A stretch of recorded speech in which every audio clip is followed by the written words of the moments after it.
Olá a todos, meu nome é Luan Higg, eu sou turismólogo estudante de Geografia e você está no Comenta News.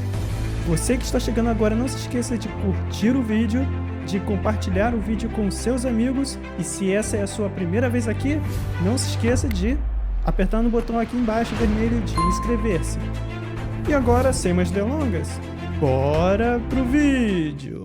E agora, como sempre, vamos começar pelas notícias internacionais. E a melhor notícia de todas: Estados Unidos afirmam que Remdesivir é eficaz contra o novo coronavírus. Anthony Fauci, epidemiologista e consultor do presidente norte-americano Donald Trump, destacou nesta quarta-feira, dia 29, a eficácia do medicamento Remdesivir antiviral contra infecções graves de coronavírus. Em coletiva de imprensa na Casa Branca, Fauci declarou, abre aspas, os dados mostram que o Remdesivir tem um efeito claro, significativo e positivo na redução de tempo de recuperação de pacientes com o novo coronavírus. Os resultados preliminares do estudo clínico patrocinado pelo Instituto de Saúde dos Estados Unidos, NIH, aponta que o Remdesivir acelera o tempo de recuperação em 31% para pacientes com Covid-19. O estudo compreendeu 1.063 pacientes de 47 locais dos Estados Unidos e outros 21 na Europa e Ásia. Esta é a maior pesquisa até o momento sobre a utilidade do Remdesivir no combate ao coronavírus com resultados disponíveis, destaca o portal RFI. Ou seja, uma grande notícia que nos traz esperança a todos nós de que haja de fato um medicamento eficaz contra os sintomas graves dessa doença. Nós já conhecemos o coronavírus, a azitromicina, a vitamina D, mas essa é nova. O Remdesivir parece que realmente é um medicamento bem eficaz. E esse medicamento é tão eficaz que fez as bolsas de valores do mundo inteiro dispararem, inclusive a nossa, a Bovespa, aqui no Brasil, aqui mesmo. Ela também subiu por conta dessa grande notícia do Remdesivir. Bolsas reagem após anúncio dos Estados Unidos sobre o sucesso do Remdesivir.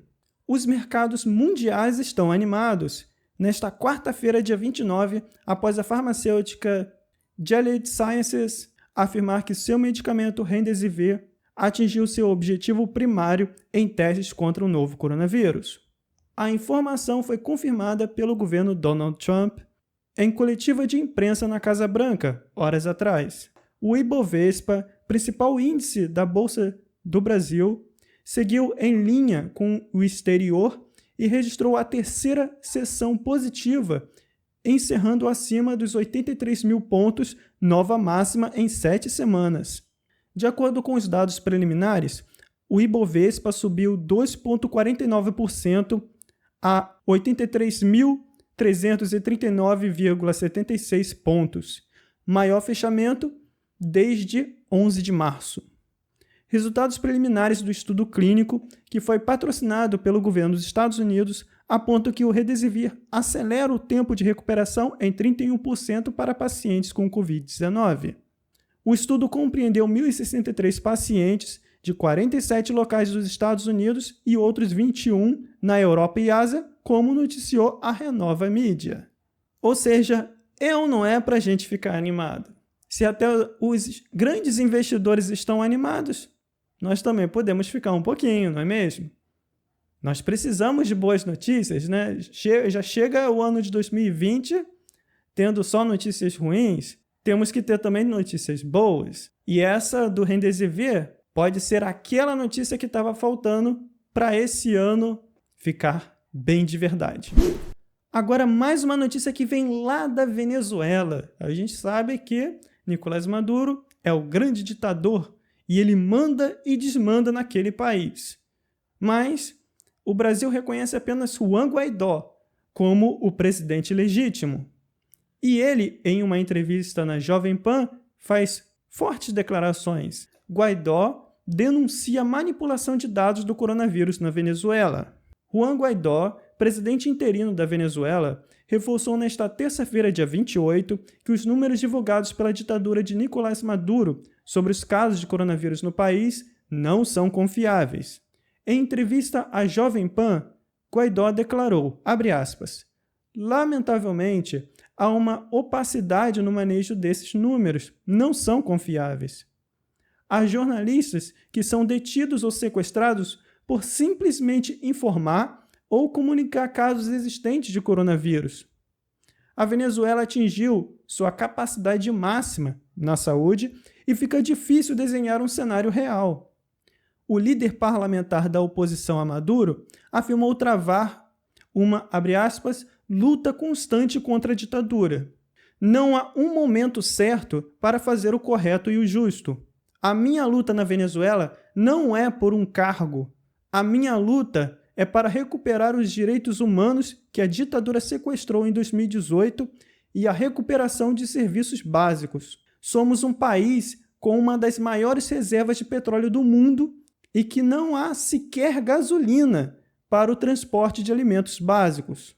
Guaidó completou. É uma luta constante contra a ditadura e as perseguições, contra o risco de vida que se instalou na vida dos venezuelanos. Ainda falta uma transição para uma verdadeira democracia. É muito triste a gente ver essa situação acontecendo tão perto do Brasil. A ditadura venezuelana é uma ditadura terrível e, graças ao bom Deus, nós não vivemos numa situação semelhante a essa. Esperamos que na Argentina eles também não possam viver, mesmo com o poste da Cristina Kirchner sendo eleito lá. Mas tomara que isso não venha acontecer por lá e que a gente venha se livrar de uma vez por todas do socialismo aqui no nosso continente. Agora vamos começar a falar sobre as notícias daqui do Brasil. E temos notícias importantes. Aquilo que é notícia ontem não é mais notícia hoje. Bolsonaro cancela nomeação de Ramagem para a direção-geral da PF. O presidente da República, Jair Bolsonaro, tornou sem efeito o decreto que nomeou o delegado Alexandre Ramagem como diretor-geral da Polícia Federal. A nomeação tinha sido anunciada junto com o novo ministro da Justiça e Segurança Pública, André Luiz Mendonça. A posse de ambos seria às 15 horas de hoje. A reversão do ato foi publicada em edição extra do Diário Oficial da União na tarde desta quarta-feira. O texto atende a uma decisão do ministro do Supremo Tribunal Federal, STF, Alexandre de Moraes, que suspendeu a indicação de Ramagem ao apontar possível, entre aspas, desvio de finalidade na decisão de Bolsonaro. O novo decreto também leva Ramagem de volta ao posto de diretor-geral da Agência Brasileira de Inteligência, a ABIN. A Advocacia Geral da União, a AGU, informou à Rede Globo que não vai recorrer da decisão. Ou seja, o STF mais uma vez aprontando das suas. Agora teremos que aguardar novamente para saber quem será o diretor-geral da Polícia Federal, que é de nomeação do presidente da República. Agora, será que eles vão barrar a próxima indicação também? Vamos aguardar os próximos capítulos. Continuando, Bolsonaro critica a decisão de Alexandre, no caso Alexandre de Moraes do STF, na frente de ministros do STF. O presidente da República, Jair Bolsonaro, criticou nesta quarta-feira, dia 29, a decisão de Alexandre de Moraes, ministro do Supremo Tribunal Federal, de suspender a nomeação de Alexandre Ramagem como diretor-geral da Polícia Federal. Diante do presidente do STF, Dias Toffoli, e do ministro Gilmar Mendes, Bolsonaro comentou sobre a, entre aspas, decisão monocrática de Alexandre. Abre aspas, respeito o poder judiciário, respeito suas decisões, mas nós, com toda certeza, antes de tudo, respeitamos a nossa Constituição. O senhor Ramagem, que tomaria posse hoje, foi impedido por uma decisão monocrática de um ministro do STF. Bolsonaro disse ainda que esse sonho meu e mais dele brevemente se concretizará. Eu gostaria de honrá-lo no dia de hoje, dando-lhe posse na Polícia Federal, um homem à altura de representar e de ser o chefe da segurança do chefe da presidência. Creio essa ser uma posição honrada para o senhor Ramagem e gostaria de honrá-lo no dia de hoje, dando-lhe posse como diretor-geral da Polícia Federal. Tenho certeza que esse sonho meu e mais dele brevemente se concretizará, para o bem da nossa Polícia Federal e de nosso Brasil. As palavras de Bolsonaro foram proferidas durante a cerimônia de posse de André Mendonça como ministro de Justiça e Segurança Pública e de José Levi como ministro-chefe da Advocacia Geral da União, AGU. Ou seja, segundo Bolsonaro, foi uma decisão monocrática de Alexandre de Moraes, que é um dos ministros que compõem o STF. É muito triste ver esse tipo de interferência, do judiciário no executivo. Até mesmo porque os poderes eles são interdependentes, eles precisam conviver, eles estão em um equilíbrio, o poder executivo, o poder judiciário e o poder legislativo. Os três são importantes, mas quando há esse tipo de interferência, isso pode acabar prejudicando a nossa democracia, que já é tão fragilizada, dando o nosso histórico de golpes, de intervenções. E é muito complicado a gente continuar assistindo esse tipo de situação. Tomara que a próxima indicação não seja barrada, porque nós precisamos ter um diretor-geral dentro da Polícia Federal, não é mesmo? E já que a indicação é de prerrogativa do presidente, que seja do presidente. Se é um cargo de confiança, que seja uma pessoa de confiança. É assim o que eu penso, mas se você tem uma outra opinião, deixe nos comentários. Agora uma boa notícia e ela vem do Distrito Federal. Curva do coronavírus está estabilizada no Distrito Federal, diz Ibanez. O governador Ibanez Rocha destacou nesta quarta-feira, dia 29, que a curva de contaminação do novo coronavírus no Distrito Federal está achatada e controlada. Ibanez disse que, mesmo assim, o momento ainda é de muita dificuldade. Abre aspas. Nós estamos com nossa curva extremamente estabilizada e achatada, exatamente pela competência de todos os profissionais que têm nos ajudado. Durante o lançamento de pesquisa para tratamento de pacientes de Covid-19 com o plasma de pessoas recuperadas, segundo o jornal Metrópolis, Ibanez completou, abre aspas, estamos trabalhando para que todo mundo possa sair de cabeça erguida. Lembrando que nós vamos ter que recuperar não só a saúde, mas a economia do DF, para que aqueles mais carentes não continuem passando pela dificuldade que vem passando. Bom, se isso for verdade, se são dados, números oficiais, temos que bater palmas e agradecer, porque quando a curva de contaminação ela se estabiliza, depois da estabilização, ela decresce, ela começa a cair e assim os hospitais começam a se esvaziar e a rotina, a vida, ela volta a ser aquilo que era antes da pandemia. E isso é extremamente positivo e espero que ocorra o mesmo também nas demais regiões onde a pandemia está atacando mais forte, assim como no Rio, como em São Paulo também. Agora uma notícia polêmica. Sérgio Moro cometeu crime de prevaricação, diz chefe da CPI das fake news. O presidente da CPMI das fake news, senador Ângelo Coronel, PSD Bahia, afirmou nesta quarta-feira, dia 29, que Sérgio Moro, ex-ministro da Justiça e Segurança Pública, cometeu crime de prevaricação.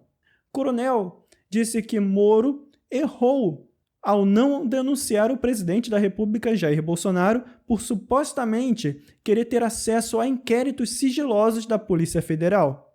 Em entrevista ao portal UOL, Coronel declarou, abre aspas, a partir do momento em que Moro diz que o presidente pedia informações de inquéritos sigilosos, mas ele não fornecia essas informações, mas não denunciou o presidente, ele cometeu o crime de prevaricação.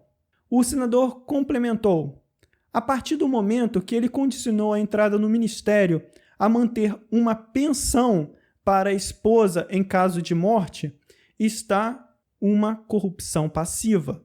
A partir do momento que o presidente não negou, é uma corrupção ativa do presidente da República. Ângelo Coronel completou. Ele tem mensagens gravadas, Como ele saiu?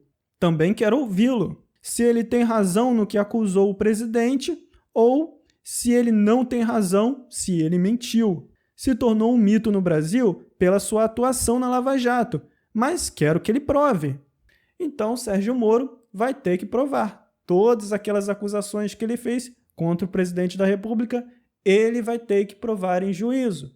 E se ele não provar, será considerado culpado de denunciação caluniosa.